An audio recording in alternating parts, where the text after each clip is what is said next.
Amados irmãos, a paz de nosso Senhor e Salvador Jesus Cristo, que é o pastor Hélio Ornelas, pastor da Igreja Metodista Pentecostal, no Morro da Carolina, no Jacatirão, Fogo de Caxias, na congregação em Jardim Santa Marta, Belfor Roxo, na congregação Nova Campinas, Duque de Caxias. E quero trazer mais uma palavra para abençoar a sua vida, mas antes de trazer a palavra, quero dizer algo, né? As igrejas a qual pastorei, a partir do mês de agosto, voltaremos a ter os trabalhos normais semanais. Então, a sede e a congregação Nova Campinas estaremos reunidos hoje, domingo, terça e quinta-feira nos horários normais, e a congregação Santa Marta, hoje, domingo, quarta e sexta-feira, nos horários normais, para louvar e glorificar ao nome de nosso Senhor Jesus Cristo. Tenho trazido essas reflexões desde o início da pandemia, né? Desde o mês de março, meados de março, com o objetivo de abençoar a vida dos irmãos, especialmente aqueles que na época da pandemia tiveram dificuldade de estar na igreja, porque nós reunimos aos domingos por um tempo, depois paramos no meio de maio, voltamos no segundo domingo de junho.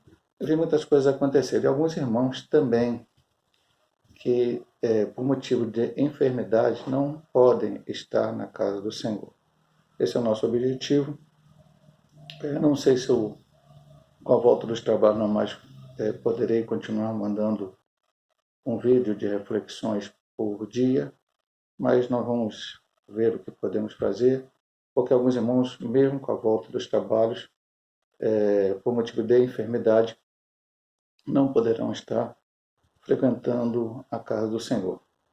E você, meu amigo, aquele que estará ouvindo este vídeo nas redes sociais, seja no YouTube ou no Facebook, eu espero que a palavra de Deus possa abençoar a sua vida, que esse é o nosso objetivo. A bênção não vem do que o pastor Hélio fala dele, a bênção vem através da palavra de Deus. Vamos ler aqui hoje um texto bastante... Hoje é dia de ceia, na nossa sede estaremos daqui a pouco ministrando a ceia do Senhor. E hoje vamos ler Isaías 53, mas eu quero ler apenas o versículo 11 e o versículo 12 para uma rápida reflexão com os irmãos. O trabalho da sua alma ele verá e ficará satisfeito. Com seu conhecimento, o meu servo justo justificará muitos, porque as iniquidades deles levará sobre si. Pelo que daria parte de muitos, e com os poderosos repartirá ele o despojo. Porquanto derramou a sua alma na morte, e foi contado com os transgressores. Mas ele levou sobre si o pecado de muitos, e pelos transgressores intercedeu. Estamos falando aqui de Isaías. Isaías é chamado, no meio teológico, de o profeta messiânico. O livro de Isaías, a gente pode dividi-lo em duas partes. O capítulo 1 ao 39, ele fala de coisas referentes a geoprofecias, para aqueles momentos que ele está vivendo, para o povo de Deus, daquele momento Israel de Deus.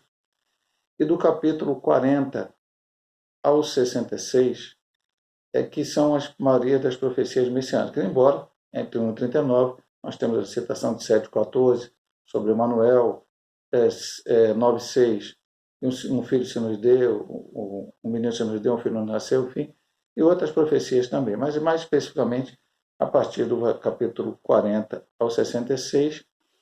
E é interessante, o livro de Isaías, apenas uma curiosidade, a Bíblia tem 66 livros e o livro de Isaías tem 66 capítulos. Entre todos os textos proféticos de Isaías a respeito do Messias, e eu vou dar a minha opinião particular, até mesmo de outros textos da Bíblia, de outros livros da Bíblia, eu creio que Isaías 53 é o texto que no Antigo Testamento ele mostra de forma mais clara como seria a vinda e o trabalho, tudo que o Messias faria em Israel. É o capítulo que aponta verdadeiramente para a obra vicária de nosso Senhor Jesus Cristo na cruz do Calvário. Logicamente, a gente, quando lê, na igreja principalmente, a gente fala muito da paz levou sobre si os nossos pecados e tal, mas aqui eu preferi hoje trazer uma rápida meditação no 11 e no 12. Embora, na verdade, o que eu gostaria mais de falar é a primeira frase: o trabalho da sua alma ele verá e ficará satisfeito. Pastor, qual é o trabalho da sua alma? Veja bem, amado irmão, volto a dizer, como dissemos em outras pregações aqui, outras reflexões, estudamos na escola dominical no trimestre passado, né, em Efésios. Deus não foi pego de surpresa quando do pecado de Adão e Eva no paraíso. Porque a Bíblia diz que Jesus Cristo é o Cordeiro de Deus que foi morto antes da fundação do mundo. Deus nunca é pego de surpresa. Deus nunca podemos questionar a Ele o que Ele faz, como Ele faz, do jeito que Ele faz. Eu gostaria até de trazer um versículo para você aqui. A parte A do versículo 40, aliás, eu vou ler todo o versículo do capítulo 40, eu vou ler o versículo 2 do capítulo 40 de Jó. Porventura, o contender contra o poderoso é ensinar, quem assim ague a Deus que responda a estas coisas? Como eu, criatura, posso questionar ao Criador? Não, eu não questiono o Criador, eu creio nele, creio na sua palavra, creio nos seus propósitos. Então, Deus fez o plano e o plano estava estabelecido. O homem foi colocado à prova e caiu. Aí o plano foi colocado em vigor. O Messias teria que vir. Pastor, por que o Messias não veio logo quando Adão pecou? Eu vou ficar questionando, como eu disse ao ler Jó, o porquê disso ou o porquê daquilo. Deus tinha um plano, e esse plano constituía o quê? Deus deu livre-arbítrio ao homem, e nós vemos o homem logo cometendo erros, como, por exemplo, Caim matando Abel, depois Lameque lá na frente dizendo que matou 2 homens. Mas vemos homens piedosos como Sete, o terceiro filho de Adão e Eva. Vemos homens piedosos como Enoque, que andou com Deus e Deus o tomou para si. Vemos homens piedosos na frente como Noé, que no meio de uma sociedade corrupta, Deus escolheu ele para construir uma arca para salvar a sua família e para que o dilúvio destruísse os outros. Já era o plano da salvação. Porque se Deus destrói toda a raça humana, como é que haveria salvação? Como é que viria Messias? Não, mas Deus estava com seu plano em curso. E depois, mais adiante, Deus chama Abraão e promete que da sua descendência teria um pacto com a sua descendência, e ali era o pacto para a vinda do Messias. Certa vez o Senhor disse para Abraão: os seus descendentes serão como areia do mar. E outra vez o Senhor disse: olha para as estrelas e serão assim os seus descendentes. Dá para contar a areia do mar? Dá para contar as estrelas? Não.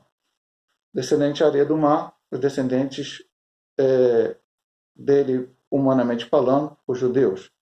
Os descendentes, as estrelas do céu, os descendentes espirituais, aqueles que são filhos de Abraão pela fé, que creram no plano de Deus e creram no Senhor Jesus Cristo.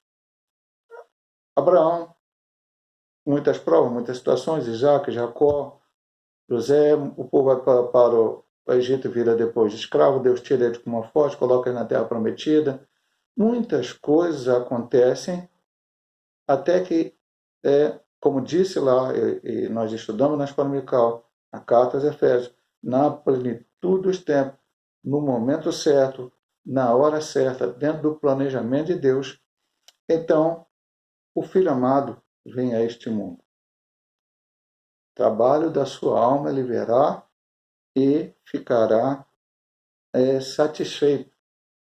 O trabalho é, vamos dizer assim, e entendam bem, o plano de Deus estava lá colocado. Mas esse trabalho específico que se falou é quando o Messias se manifestou a esta terra. Quando ele veio a esta terra. Ainda no ventre de Maria, já foi reconhecido como Salvador, porque João Batista se mexeu no ventre de Isabel, ela foi tomada pelo Espírito Santo e falou palavras chamando Maria de bem-aventurada, por causa da questão dela ser a mãe do Salvador. Também, quando foi apresentado no templo, Ana e Simeão, ambos reconheceram já aquela criancinha como quem seria o Salvador do mundo. Todo o plano de Deus está sendo colocado em prática. Com 12 anos ele vai e fala com os líderes religiosos sobre as coisas de Deus. Seu pai e sua mãe não entendem, mas Maria guardou tudo no seu coração. E por volta de 30 anos, depois de João Batista, se levantou como aquele que Isaías profetiza, como o voz do que clama no deserto, preparai o caminho do Senhor. Então ele se manifesta a este mundo, é batizado por João Batista para cumprir a lei, e no dia do seu batismo já há um momento glorioso. O Pai, o Filho e o Espírito Santo se manifestam naquele momento. Sim, pastor, manifestam sim. O Pai dá uma voz do céu: este é meu Filho amado, em quem me comprazo. O Filho estava sendo batizado, e o Espírito Santo desceu em forma corpórea de pomba sobre o Senhor Jesus Cristo.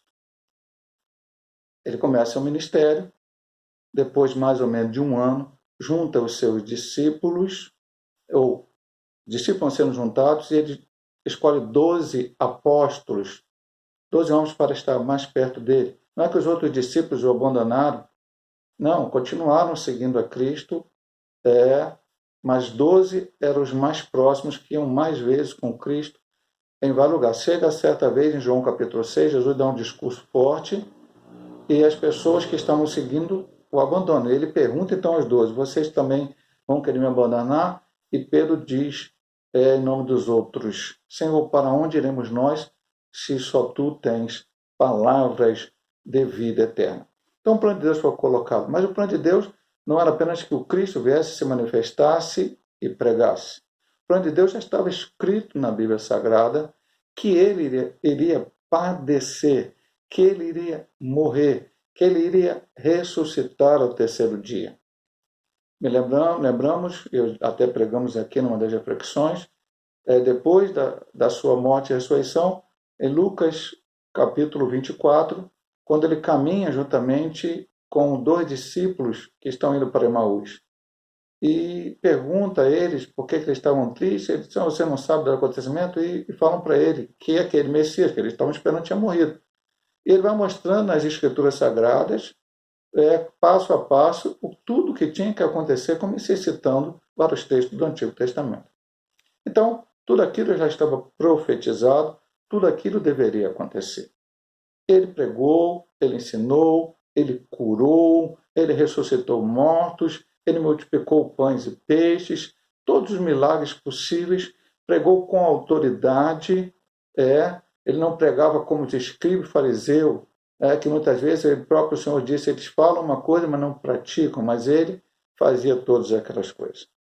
E foi justamente levado à condenação, como acusado, como que ele queria ser o rei dos judeus. Na verdade, ele não queria ser o rei dos judeus. Ele é o rei dos judeus, ele é o rei de toda a terra. A Bíblia diz no Salmo 24, do Senhor é terra e tudo o quanto nela há. Os homens é que ainda não reconheceram, os homens ainda não entenderam.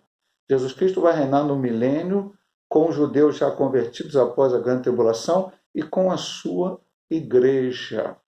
E aí foi acusado, mas os judeus não poderiam matá-lo por causa da lei, dentro daquilo que foi falado. Então, levaram os romanos, levaram a Pilatos teve a oportunidade de soltá-lo, mas ficou com medo de César, não soltou, foi levado a Herodes. Muitas coisas aconteceram, mas tudo isso estava no plano de Deus. Um pouco antes de Jesus ser levado e ser preso, ele foi com seus discípulos ao lugar em que ele estava acostumado a orar. Não foi a única vez que Jesus foi ao Getsêmani com seus discípulos. Os evangelistas dizem que ele estava acostumado a ler. Jesus tinha sempre uma vida de oração. E até um adendo para nós, precisamos ter uma vida de oração com Deus. Estar sempre em comunhão, falando com o Pai. E Cristo, então, foi ali com seus discípulos, deixou alguns mais para trás e seguiu à frente com Pedro, Tiago e João, os deixou ali e foi orar na frente. Além de sua ação, que a gente sabe que aconteceu pela tristeza, pela agonia que ele estava, ele fez a seguinte oração: Pai, se for possível, passa de mim este cálice, mas não seja feita a minha vontade, mas a tua. Porque ele tinha um trabalho para fazer. E este trabalho ainda não havia terminado. Esse trabalho ainda precisava ser consumado. Pastor, mas esse trabalho já foi consumado, acabou, Jesus fez tudo o que tinha que fazer? Aqui na terra, sim. Mas ele continua trabalhando e nós vamos falar daqui a pouco sobre isso. E aí, ele morre, então, na cruz do Calvário, elevado, aquela cruz. E lá na cruz, ainda sofrendo com tudo aquilo, que ele já tinha sido açoitado, ele já tinha levado uma coroa de espinhos antes, e levado aquela cruz, e ali ele colocado as mãos, os pregos na sua mão, nos pés, enfim, várias coisas aconteceram. Mas ali, ainda na cruz, ele não deixou de trabalhar em prol da humanidade. Ele apontou para João e pediu para cuidar de Maria, e apontou para Maria e pediu para cuidar de João. Ele teve uma conversa com os dois ladrões, um da direita e um da esquerda, e um deles o aceitou como único e eterno Salvador no último momento da sua vida. E o Jesus prometeu a ele e disse a ele: hoje mesmo estarás comigo no paraíso. E até que houve um momento final, onde ele diz, primeiro, citando o Salmo 22, Eloi, Eloi, lama sabachthani, Deus meu, por que me desamparaste? Porque para que ele morresse, sendo ele 100% Deus e 100% homem aqui na terra, o Pai teve que o abandonar para que ele morresse. Ele disse: está consumado. A obra aqui na terra da salvação para levar os pecados da humanidade. Ao terceiro, depois é sepultado. Ao terceiro dia ressuscitou dos mortos. Durante cerca de 40 dias apareceu aos seus discípulos, apóstolos, deu ordens, ensinamentos e depois subiu ao céu. E a última ordem que ele deu disse: recebereis a virtude do Espírito Santo.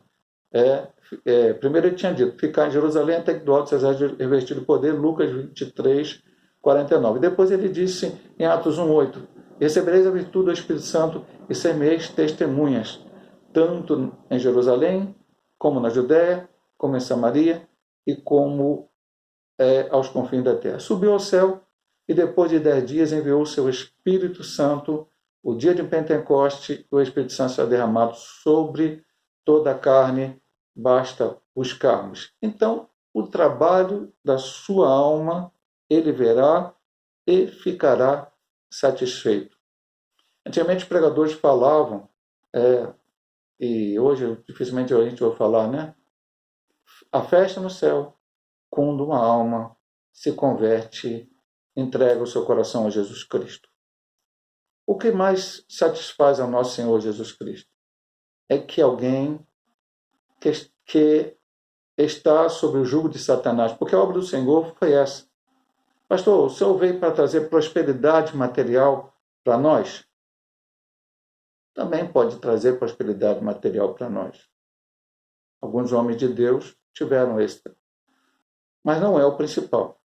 O Senhor veio para curar todas as nossas enfermidades? Também aqui diz, pelas suas pisaduras fomos sarados. Também veio para curar enfermidades. Mas será que foi o principal que ele veio?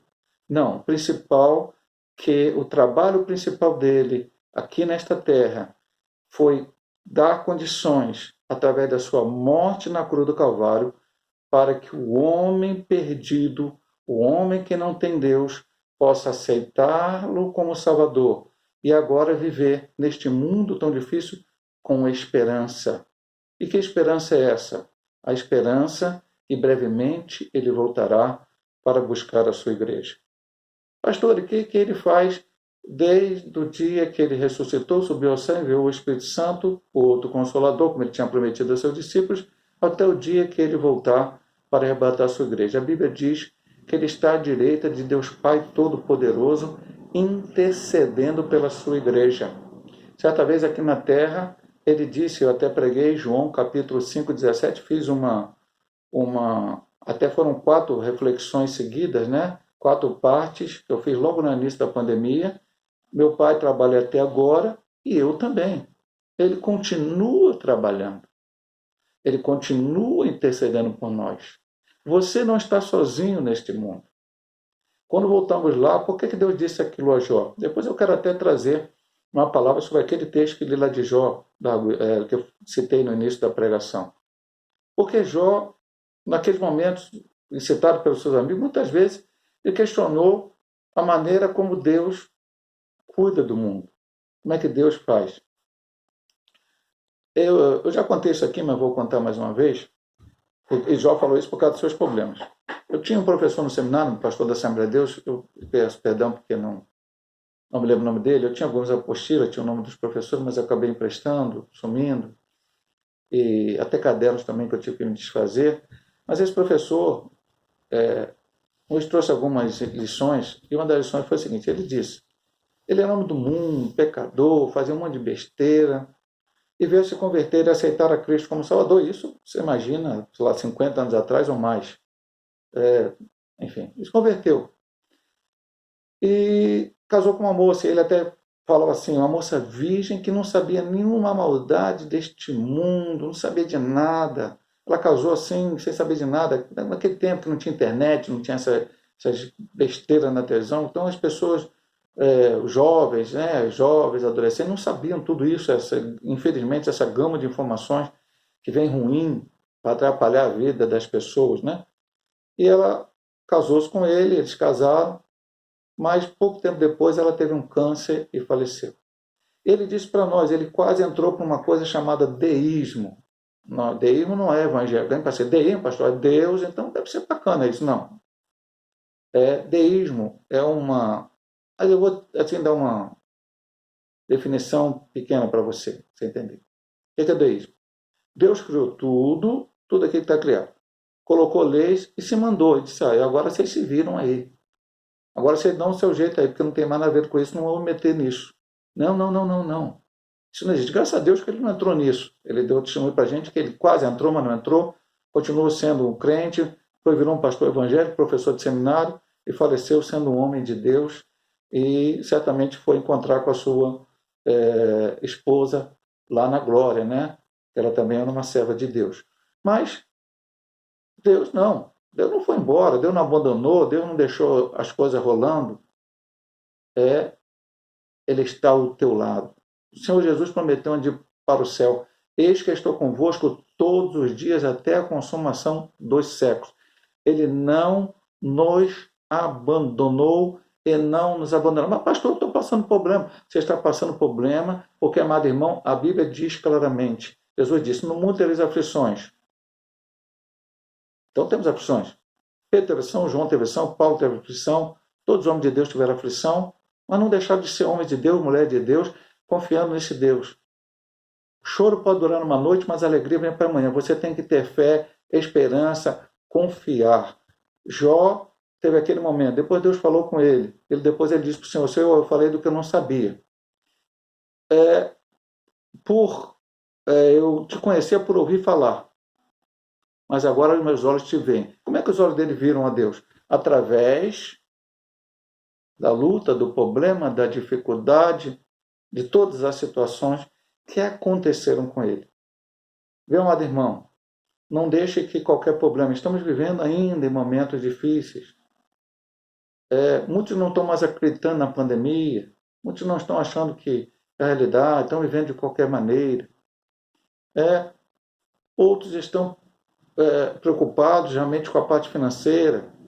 Há vários problemas, também tirando a pandemia, tirando os efeitos da pandemia, outros problemas na nossa vida. O mundo continua andando, continuam acontecendo coisas, pessoas ficam enfermas com outras enfermidades, pessoas têm outro tipo de problema. Então, lutas sempre virão, sempre acontecerão, mas Deus está ao nosso lado. Ele não nos abandonou. Eu queria falar de mais parte do versículo, mas nosso tempo foi embora, né? Eu só quero deixar aqui, a última parte do versículo 12. Mas ele levou sobre si o pecado de muitos e pelos transgressores intercedeu. Ele intercedeu na cruz do Calvário dizendo: Pai, perdoa-lhes porque não sabem o que fazem. E ele continua intercedendo hoje. E é função nossa, como homens e mulheres de Deus, como servo do Deus Altíssimo, pedir a misericórdia de Deus sobre aqueles que ainda não entregaram a sua vida a Cristo, para que eles entreguem e sejam transformados pelo poder remidor do sangue de Jesus. Meus amados irmãos, que Deus possa te abençoar através desta reflexão desta noite. Que Deus possa abençoar a tua vida. Eu vou estar orando por você. Muito obrigado, Senhor Deus, por essa tão grande salvação. Obrigado, Senhor Deus, porque Cristo, ele fez aquilo que precisava fazer para trazer para nós a salvação e a vida eterna. Possamos ser gratos cotidianamente ao Senhor por aquilo que ele fez por nós. E nunca abandonar, nunca deixar, nunca voltar atrás. Os problemas existem, estão aí, não podemos negar que eles existem. Mas o nosso Deus é maior do que qualquer problema. E aquilo que ele prometeu para nós é maior do que qualquer situação que passamos neste mundo. Senhor Deus, se algum teu servo agora, fraco, Senhor Deus, sentindo alguma tristeza pelos problemas da vida, as dificuldades, anima através do teu Santo Espírito, Senhor Deus. Repreende toda obra contrária do inimigo de nossas almas e nos ajuda para que possamos olhar para o autor e consumador da nossa fé e continuar firmes e constantes e sempre abundantes na tua obra. Pessoas que estão enfermas, vai curando, dá solução aos problemas dos teus filhos e nos ajuda, Pai, porque somos pequenos. Ó Deus, somos fracos, Senhor Deus, mas contamos com a ajuda do teu Santo e Divino Espírito para continuar esta caminhada. Nos abençoa, nós te pedimos em nome de Jesus. Amém. Deus possa abençoar a tua vida, meu amado irmão, minha amada irmã, em nome de Jesus.